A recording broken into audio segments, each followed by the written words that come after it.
최근에 넷플릭스에서 방영된 한 다큐 프로그램이 기독교인들은 물론 일반 국민들에게까지 큰 충격과 분노를 안겨주었습니다.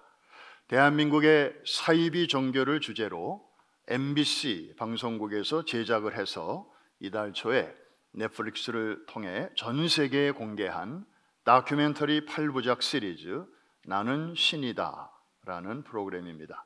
스스로를 신이라고 신격화하면서 대한민국을 뒤흔든 4개의 사이비 종교의 그 은밀한 만행과 이것을 폭로하는 사람들의 인터뷰를 각각 정명석 JMS 3부에 걸쳐서, 또 오대양은 1부에 걸쳐서, 아가동산도 2부에 걸쳐서, 그리고 만민중앙교회 2부에 걸쳐서 담았습니다. 이 중에서도 특별히 JMS 정명석 2단의 경우는 자신을 스스로 재림한 메시아라 칭하면서 1만 명에 달하는 젊고 아름다운 여성들에게 성범죄를 저지르는 것을 목표로 해왔다니, 도대체 말도 안 되는 이런 일들이 어떻게 해서 종교의 이름으로, 그것도 기독교라는 탈을 쓰고 일어날 수 있는지, 그것도 미개한 원시 시대도 아니고 정말 과학 문명이 최첨단을 달리는 이런 21세기에 대명천지에 일어날 수 있는지 정말 혀를 차지 않을 수가 없습니다. 오늘 이 말씀 가운데서 성령의 도우심으로 왜 시대가 이런지, 그 원인이 무엇인지, 또 이런 일들이 그냥 우연히 일어나는 것인지, 거기에 대한 성경적인 해답을 우리가 찾을 수 있기를 바랍니다. 때가 때이니만큼 우리 교회는 새해 벽두부터 요한계시록을 살피고 있습니다. 자, 지금까지 공부한 내용을 우리 잠깐 한번 정리를 좀 해봅니다. 자, 1장은 내용이 무엇이죠? 이 예언의 말씀을 읽는 자와 듣는 자들과 그 가운데 기록하는 것을 지키는 자들이 복이 있나니 때가 가까움이라. 우리가 연초에 새해 복 많이 받으세요, 복 많이 받으세요 그렇게 인사할 때에 우리는 이 말씀을 묵상을 하면서 진짜 마지막 때의 복은 무엇인가를 생각했습니다. 말씀을 가까이 하는 자, 그리고 때의 복음을 잘 듣고 지키는 자, 이런 자들이 정말 이 때에 진짜 복 있는 자라고 하는 것을 우리가 알게 되었습니다. 우리 옆에 계신 분에게 한번 인사하겠습니다. 그대는 진정 복 있는 사람입니다. 그리고 2장과 3장은 7 교회에 대한 이야기인데 그것은 우리가 살짝 지나갔습니다. 그것은 나중에 우리가 또 공부를 해도 괜찮은 내용이기 때문에요. 그리고 4장과 5장에서 우리는 제법 시간을 많이 할애했습니다. 왜냐하면 이 4장은 하나님의 보좌, 5장은 어린 양의 보좌인데, 이제 6장부터 일어나게 될 종말적인 사건들이 우연히 되어지는 것이 아니고 이 모든 것들을 풀 컨트롤하는 컨트롤 타워가 있다, 헤드쿼터가 있다. 그래서 만물이 그에게서 나오고 그로 말미암다가 그에게로 돌아감이라. 그 정점에 바로 하나님의 보좌와 어린 양의 보좌가 있구나 하는 것을 이제 알게 되었습니다. 사도 요한이 그것을 본 다음에 두려움이 사라지고 정말 그 평안과 그리고 위로를 받을 수 있게 되었고, 마찬가지로 우리도 이제 그런 믿음을 갖게 될 때 이 마지막 때 어떤 일이 일어난다 할지라도 이 모든 일들이 이 하나님의 섭리의 삼각형 안에서 일어나는 것이기 때문에 하나님이 다 보고 계시고 알고 계시고, 여기서 벗어나는 일이라면 하나님이 결단코 허락지 아니하실 것이다 하는 이런 확신을 가질 수 있게 된 것입니다. 자, 그리고 지난 주일에는 6장으로 이제 넘어오면서 제가 드디어라는 표현을 좀 강조를 했습니다. 드디어 우리는 6장으로 들어왔습니다. 왜냐하면 6장부터 요한계시록의 본론이 시작되기 때문이죠. 본론은 크게 세 가지 내용이 있다. 다 일곱으로 시작하는데, 일곱인, 일곱 나팔, 일곱 대접, 다 777이기 때문에 비슷하게 보이고, 그래서 그냥 차례대로 이어지는 사건 정도로 우리가 생각하기가 쉽죠. 그런데 겉으로 보기에는 비슷한데 이 첫 번째 것과 나머지 두 개가 자세히 보면 많이 다르다 하는 것을 살펴보았습니다. 첫째로는 행위의 주체가 다르다. 이 대접과 나팔과 대접은 다 천사들이 하는 거죠. 천사가 나팔도 불고 또 대접도 쏘는 것이지만, 이 일곱 인을 떼는 것은 천사가 할 수 없다. 그 어느 누구도 할 수 없고 오직 어린 양 예수 그리스도만이 하실 수 있는 것이다 하는 것을 공부했습니다. 그리고 성격이 다르다. 음악회에 비유했죠. 그래서 이 일곱 인은 음악회가 시작되기 직전에 팜플렛을 보면 프로그램이 나오고 거기 등장인물이 나오는 것처럼, 그래서 아하, 오늘 저녁의 프로그램은 이렇게 시작이 되겠구나 하는 것을 이제 미리 알 수 있는 거죠. 예고죠. 어나운스먼트입니다. 그런데 일곱 나팔과 일곱 대접은 이제 막이 열리면서 지휘자가 나오고 오케스트라가 등장하고 피아니스트가 나오고 그러면서 연주회가 시작되는 그 장면이 바로 나팔이고, 그 다음에 그 연주회의 거의 끝무렵 피날레 부분에 해당되는 것이 대접이다 하는 것을 살펴봤습니다. 여기까지 잘 따라오시고 이해가 되시는 분들만 아멘 하십시다. 아멘입니다. 그러면 이제 일곱인의 내용을 우리가 한번 살펴볼 텐데요. 그 첫째부터 일곱째 인을 하나하나 떼실 때에 그 예고되는 그 사건들을 차례차례 보다 보면 마치 복음서에서 예수님께서 감람산에서 종말적인 일에 대하여 제자들에게 하신 말씀과 너무나 유사하다 하는 것을 알게 됩니다. 소위 감람산의 대화라는 게 있죠. 이것은 성경에 나오는 표현은 아닙니다만은 학자들이 붙인 이름입니다. 이 감람산의 대화라고 하면 예수님께서 붙잡히시기 얼마 전에 예루살렘이 한눈에 내려다 보이는 그 감람산 중턱에 앉으셔서 제자들에게 하신 말씀을 가리키는 것입니다. 이스라엘의 가까운 장래에 대하여, 그리고 인류 역사의 거의 마지막에 되어질 일들에 대하여 주님은 동시에 두 가지를 내다보시면서 말씀을 하셨습니다. 이 내용이 얼마나 중요한지 마태복음에도 마가복음에도 누가복음에도 이 내용이 다 기록이 되어 있습니다.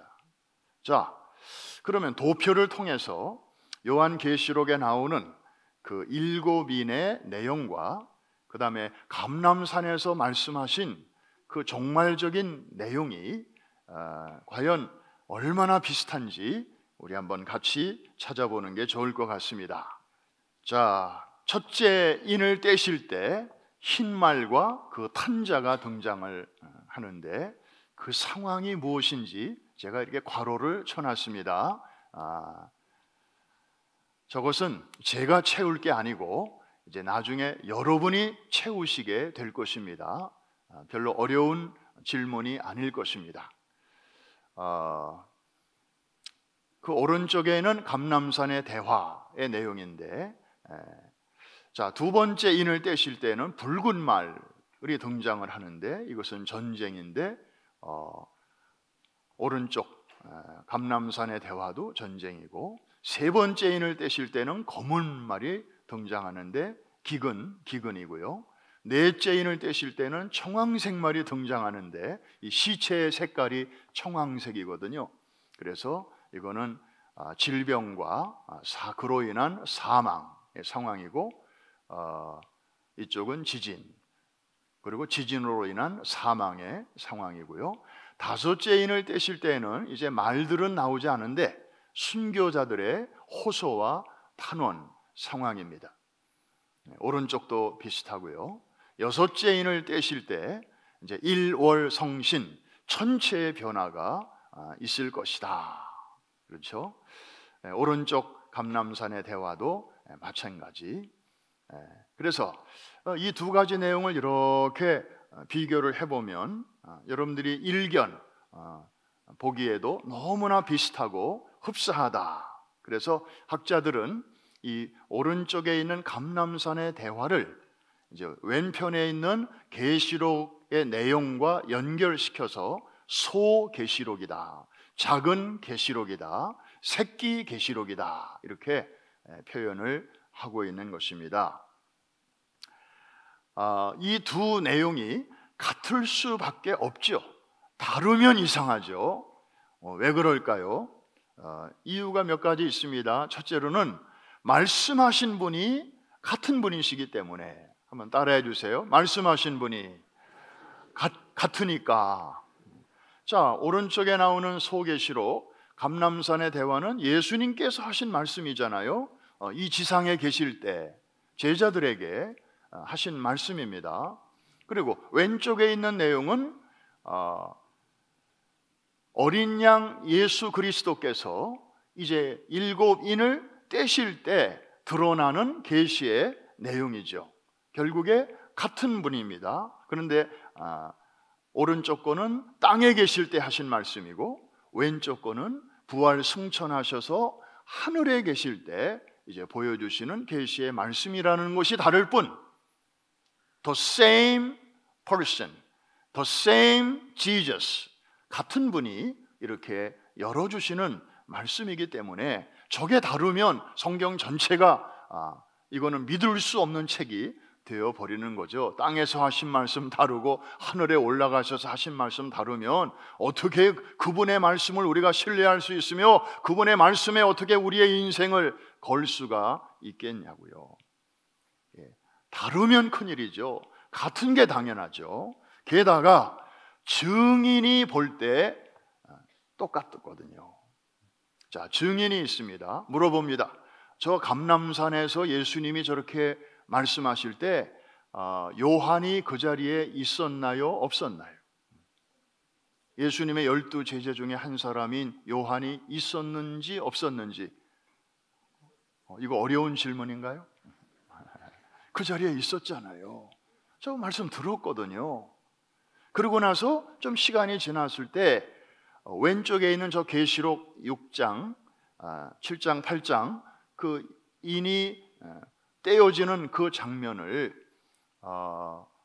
어린 양 예수 그리스도께서 이거를 하실 때 그 자리에 요한이 있었나요? 없었나요?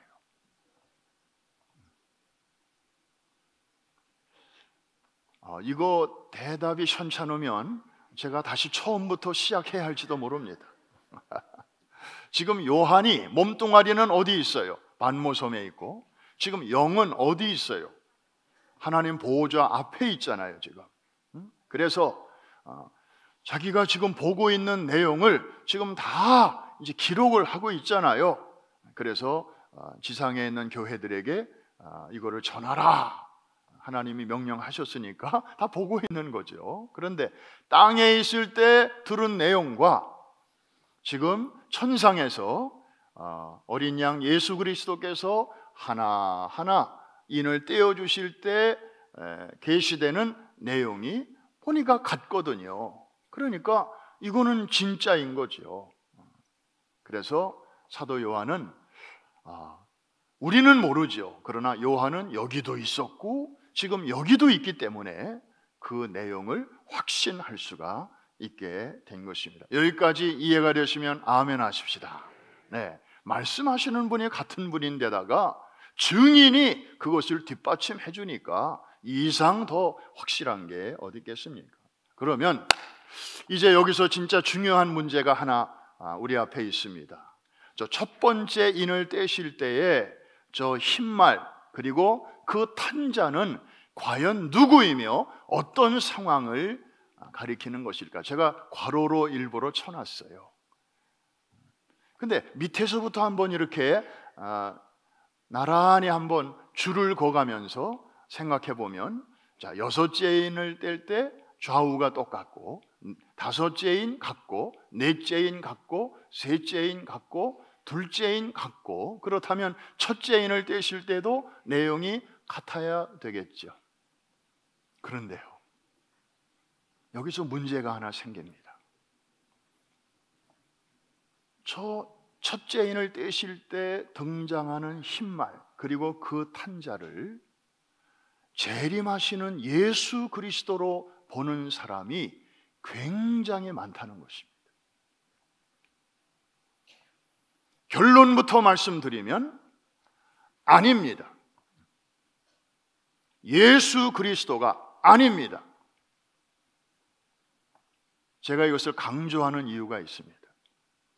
여러분은 절대로 여기에 넘어가면 안 되기 때문에 제가 결론부터 미리 이렇게 말씀을 드리는 것입니다.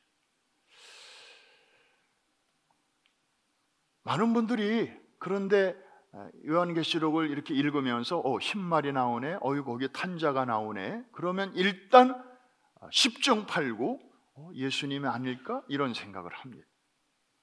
그런데 아닌 이유가 있습니다. 첫째, 문맥상 맞지를 않습니다. 여러분, 첫째 인은 누가 떼신다고요? 어린 양 예수 그리스도가 떼시는 거예요.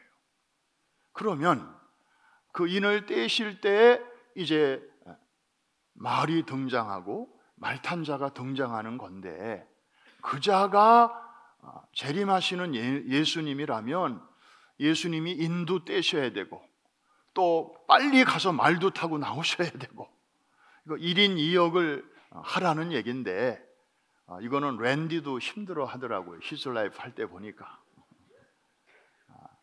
이거는 따로따로 해야지, 이건 한 사람이 할 일이 아니에요. 하나님 그렇게 일하시는 분 아니시거든요. 두 번째, 이 말탄 자들은요, 지가 알아서 막 나오는 게 아니에요. 계시록 6장을 잘 보면 반드시 나오라 하는 그 명령에 의해서 차례차례 순서대로 나오게 돼 있거든요. 자, 네 생물이 명령을 합니다. 네 생물은 누군가요? 예수님 하나님 보호자 가장 가까운 곳에서 하나님의 시중을 드는 그런 피조물이죠. 피조물이에요. 예수님은 하나님이시잖아요. 예수님이 피조물에 나오라 하는 명령을 듣고 나오시는 분이겠습니까? 이것도 격이 안 맞는 거죠. 세 번째, 몸에 지니고 있는 무기가 다릅니다.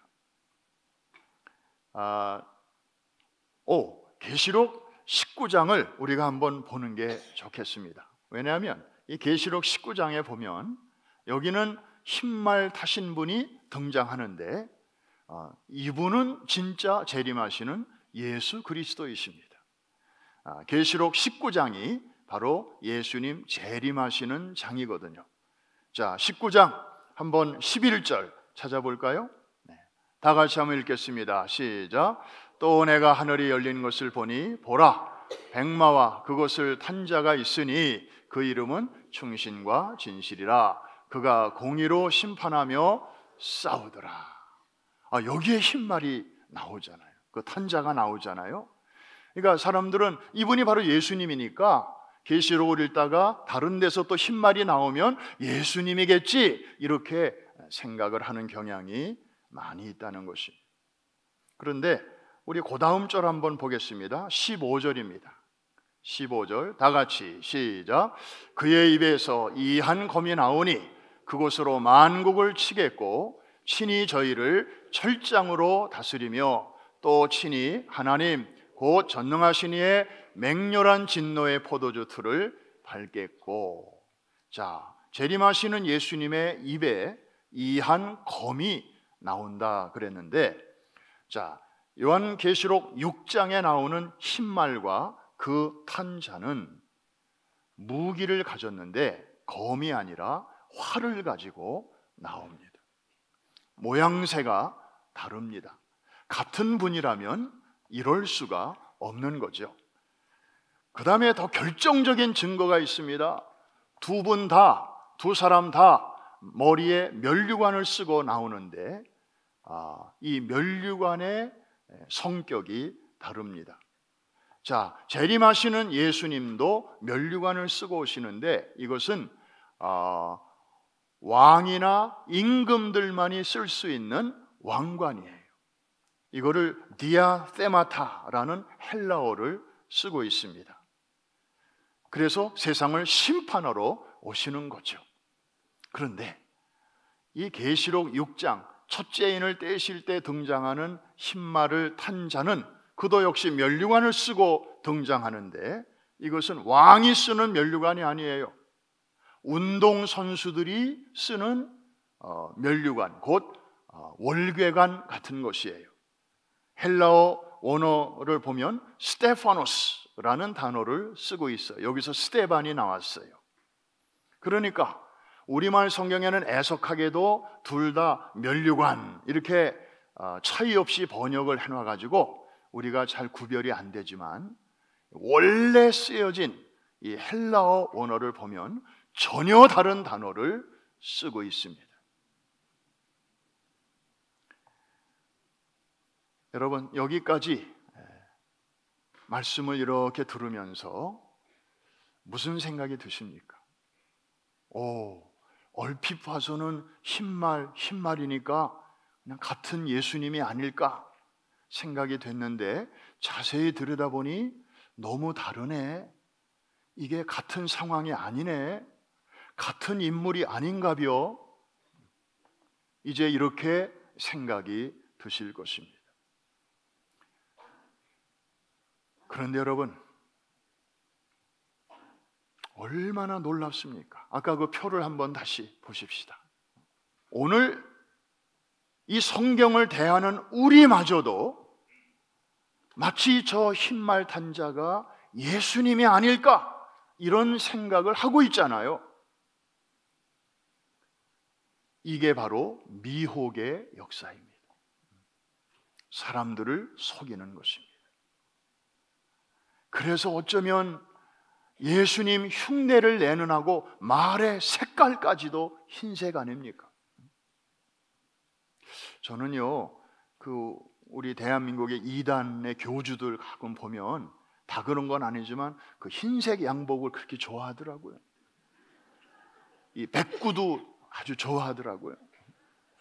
혹시 너무 계시록을 많이 읽어서 그런 게 아닌가 싶은 생각도 드는데 저 흰말 탄자예요.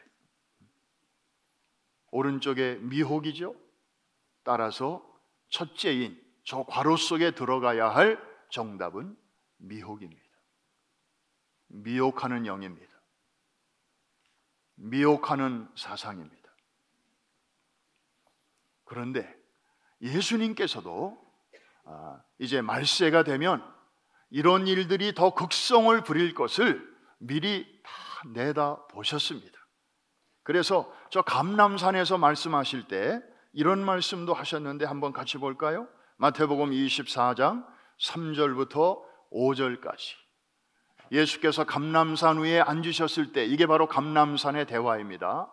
제자들이 종용이 와서 이르되 우리에게 이르소서 어느 때 이런 일이 있겠사오며 또 주의 임하심과 세상 끝에는 무슨 징조가 있사오리이까.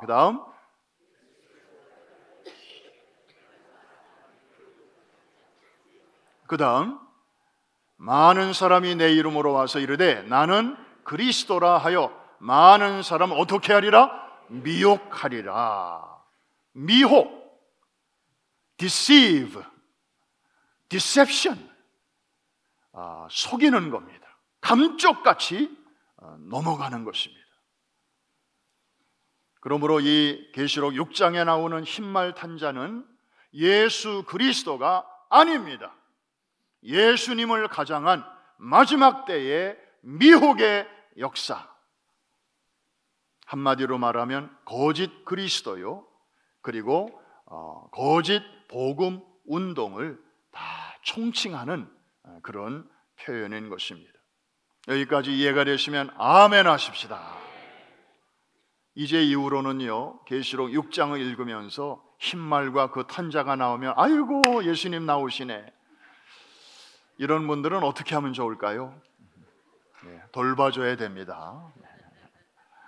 이 복음을 혼잡케 하는 미혹의 역사는 어느 시대나 다 있었어요. 요즘에만 특별히 나오는 게 아니고 과거에도 있었어요. 초대교회 당시에도 있었고요. 그렇지만 중요한 것은 주님 다시 오실 날이 가까울수록에 이 미혹의 역사가 점점 커진다는 것입니다. 나선형처럼 점점 더 도가 더 강해질 것이고, 그리고 그 수법이 더 교활해질 것이라는 것입니다. 각종 이단들은 오늘날에도 순진하고 어리숙한 사람들, 혹은 교회에 잘 적응하지 못해서 그냥 주변에 빙빙 겉도는 신자들에게 접근해서 혹세무민하고, 요즘 가스라이팅이라는 단어를 많이 쓰는데 이렇게 괜찮아 하고 이렇게 안심시키면서 아무런 죄의식 없이 그냥 그 세계 속에 이렇게 파묻게 하는 그런 가스라이팅, 그리고 그래서 상대방의 영혼과 몸과 물질을 착취를 하는 것입니다. 저는 뉴욕에 JMS가 새를 불리고 있다, 그런 첩보는 아직 제가 듣지 못하고 있습니다만은, 지금 미주 지역에 저 캘리포니아 LA 지역은 지금 비상이 걸렸습니다. 이번에 넷플릭스 이거를 보고 나서, 왜냐하면 거기 한국과 가깝기 때문에 거기에도 이미 그런 조직이 있다고 하는 것을 교회들이 알게 되면서, 특별히 젊은이들, 청년들, 요새 이단들은 EM을 또 파고듭니다. 여러분의 영어권 자녀들도 절대로 안전지대가 아닙니다. 그래서 큰 교회들이 지금 완전히 비상이 걸렸습니다. 혹시 여러분 주위에 누가 와서 요새 프라미스 교회에서 담임 목사님이 요한계시록을 주일마다 강해하신다면서요, 아주 쉽고 아주 명쾌하게 잘 해주신다는 얘기는 제가 듣고 있는데, 우리 모임에 한번 와보세요. 거기는 성경 전체를 아주 30개의 교리로 아주 잘 요약해서 아주 알기 쉽게 요한계시록까지 가르쳐줘요. 그리고 그분은요, 외국에서 선교하시다가 오신 선교사님이에요. 이렇게 이제 꼬시는 사람이 있으면 이 사람은 100% JMS입니다. 30개론 이런 얘기가 나오면 정명석이로구나, 여러분들이 빨리 차르셔야 됩니다. 그 다음에 여러분 주변에 또 어떤 사람이 와가지고 계시록을 포함해서 성경에 나오는 아주 기적들이 있잖아요. 예수님이 무리를 걸으시고 오병이어로 수천 명을 먹이신 이런 사건들 믿어져요? 잘 안 믿어지죠? 그런데 우리 모임에 한번 와보세요. 그거를 다 비유로 아주 쉽게 풀어주시는데요, 사람들이 다 뿅 가요. 그냥 무료로 다 가르쳐준대요. 거기 한번 그냥 시험 삼아 와보세요. 단 교구장님이나 목사님한테는 얘기하지 말고요. 이렇게 접근하는 사람이 있으면 120% 신천지입니다. 우리 주변에 와 있습니다. 주 하나님 지으신 모든 세계, 이런 찬송가 가사를 바꾸어서 안상홍님 지으신 모든 세계, 이렇게 바꾸어 부르는 집단이 있습니다. 그리고 안식교회에서 나온 이단이기 때문에 토요일 날 예배를 드리고 십자가를 우상이라고 여겨서 안에도 밖에도 건물 바깥에도 다 떼버리고 이런 집단이 있는데, 이것은 150% 하나님의 교회라는 이단입니다. 영어 명칭이 있습니다. World Mission Society, WMS. 제가 공개적으로 얘기합니다. 여기서 5분만 운전해서 나가면 노던 블러버드에 그 예배당이 있습니다. 혹시 지나가시다가 보실 기회가 있으면 World Mission Society, 영어로 이렇게 써놨습니다. 무슨 선교단체가 여기 와 있나 보다. 아닙니다. 메이드 인 코리아 이단입니다. 벌써 미주에까지 이렇게 손길을 뻗치고 있는 것입니다. 만민중앙교회, 이번에 넷플릭스 거기 다큐에도 나왔잖아요. 여기도 못지않게 정말 아주 우리가 경계해야 할 이단인데, 워낙 JMS가 끔찍하고 충격적이다 보니까 이쪽은 오히려 좀 시시하게 느껴지는데 아닙니다.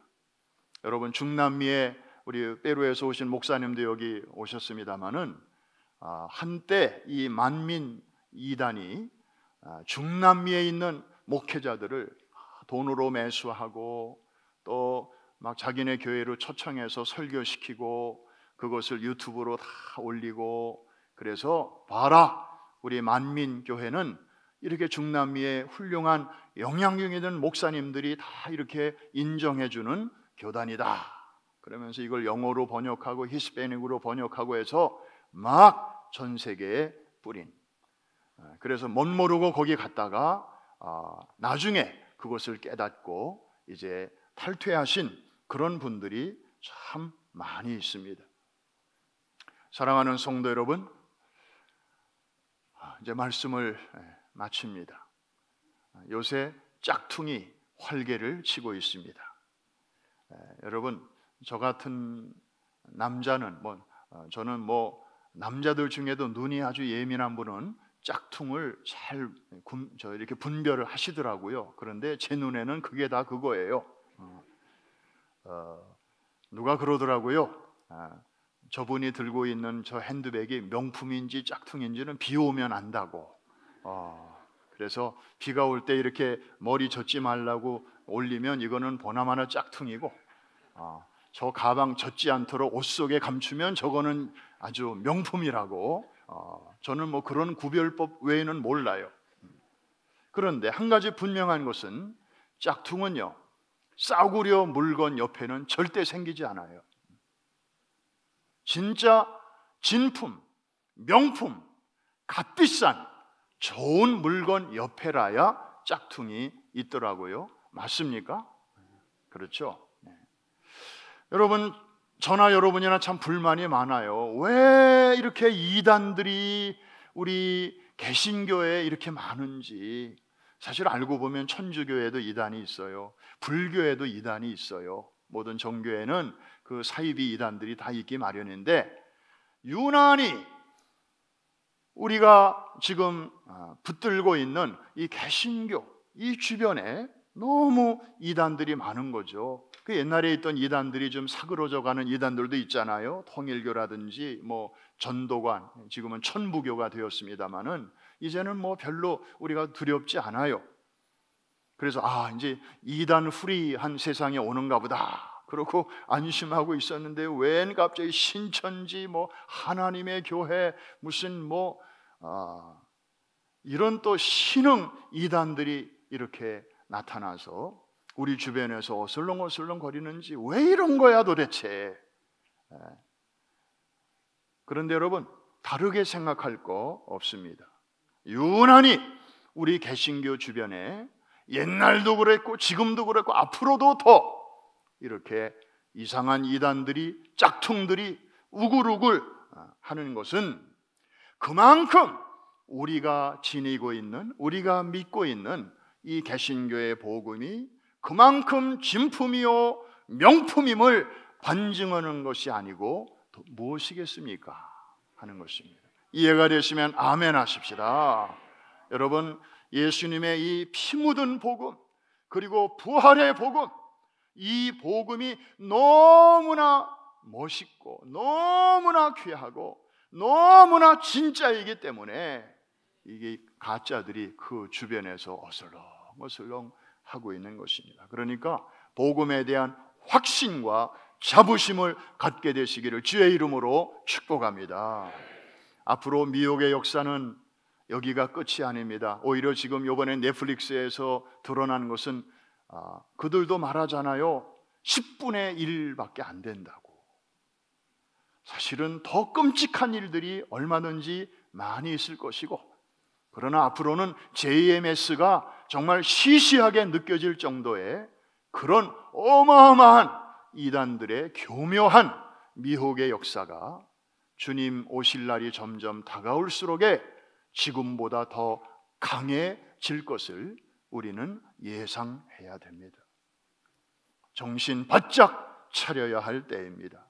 그런 면에서 이번 넷플릭스 다큐는 우리 모두에게 이 팬데믹이 끝나고 이제 엔데믹으로 들어가면서 이젠 좀 쉬자. 그동안 너무 지쳤어. 그동안 너무 긴장했어. 이젠 좀 나도 좀 누리면서 살자 하고 이제 두 팔 두 다리 막 뻗고 허리띠를 풀고 긴장이 풀어지려고 하는 이때에 하나님이 우리에게 주시는 경고의 알람인 것을 알아야 합니다. 그러므로 말세를 당한 우리 성도들은 깨어서 그 어느 때보다도 하나님의 말씀에 한 걸음 더 가까이 나아가야 될 줄로 믿습니다. 영적인 분별력을 키워야 합니다. 성령님이 그 안에 계시는 성도들은요, 이렇게 설교를 듣잖아요. 여행 중에 낯선 지방에서 낯선 교회에 가서 예배를 드릴 때 이 주님의 교회는 말씀을 들을 때 처음 가보는 교회지만 다 말씀이 은혜가 돼요. 그런데 어떤 경우는 처음에는 괜찮은데 이상하게 마음에 자꾸 이렇게 이상하다 뭔지 모르지만 그런 느낌이 올 때가 있어요. 우리 안에 진리의 영이신 성령께서 우리가 그 말씀을 들을 때 아닌 거는 이렇게 신호를 보내시는 거죠. 이상하다. 그래서 몇 년 전에 장경동 목사님 그 부흥회 하실 때 참 명언을 많이 하셨는데 그 중에 하나가 또 있어요. 이상하면 이상하다. 기억나시나요? 그게 그 말이에요. 그러니까 우리가 들을 때 다 좋은데 예수님 얘기하고 복음 얘기하고 성령 얘기하고 선교 얘기하는데 그런데 뭔가 조금 이상하다. 그래서 알아보니까 그게 한쪽에 치우친 교회든지 아니면 이단 교회든지 그럴 때가 많은 것은 여러분 속에 진리의 영이신 성령께서 그것을 깨우쳐 주시기 때문에 한번 따라 하십시다. 이상하면 이상하다. 영적인 더듬이를 잘 사용하셔서 그냥 아무데나 머리 디밀지 말고 아무데나 그냥 다 예수님의 복음이겠거니 하고 그저 흰말 탄 자가 등장하면 아이고 예수님인가비요 하고 그렇게 이제는 넘어갈 것이 아니고 정확하게 진짜 예수님의 모습을 다 우리는 알고 있잖아요. 그것과 비교해서 아하, 이 면류관이 다르구나. 가지고 있는 무기가 다르구나. 그리고 예수님은 이긴 자로, 승리자로 늠름하게 오시지만요, 저 계시록 6장의 흰말과 그 탄자는요, 활을 가지고 와요. 싸우겠다는 거예요. 그리고 이기고 또 이기려고 하더라. 그칠 줄 모르는 정복력에 사로잡힌 그런 군인의 모습으로 나와요. 순진한 양들을 잡아먹으려고 그렇게, 그런데 흰색 말을 타고 나오니까 사람들이 예수로 착각하는 거죠. 미혹의 역사입니다. 사랑하는 성도 여러분, 이제는 정말 자다가 깰 때가 되었습니다. 여러분이 깨어야 여러분의 자녀들도 지킬 수 있습니다.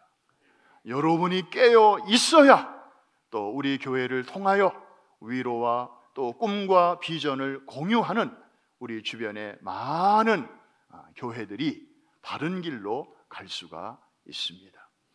여러분 한 사람만 생각하지 말고, 우리 교회만 생각하지 말고, 우리 교회가 감당해야 할 그 사명의 역사를 생각하면서 진리의 말씀 위에 굳게 서서 예수 그리스도의 보혈로 무장하고 거기에 성령의 불로 능력 받아서 삼겹줄로 단단히 묶여서 어떤 상황에서도 정말 진리의 기둥과 터의 역할을 잘 감당하는 우리 프라미스 교회, 또 교구와 목장, 각 기관이, 가정이, 그리고 개인이 될 수 있기를 주의 이름으로 축복합니다. 주의 이름으로 축원합니다. 기도하겠습니다.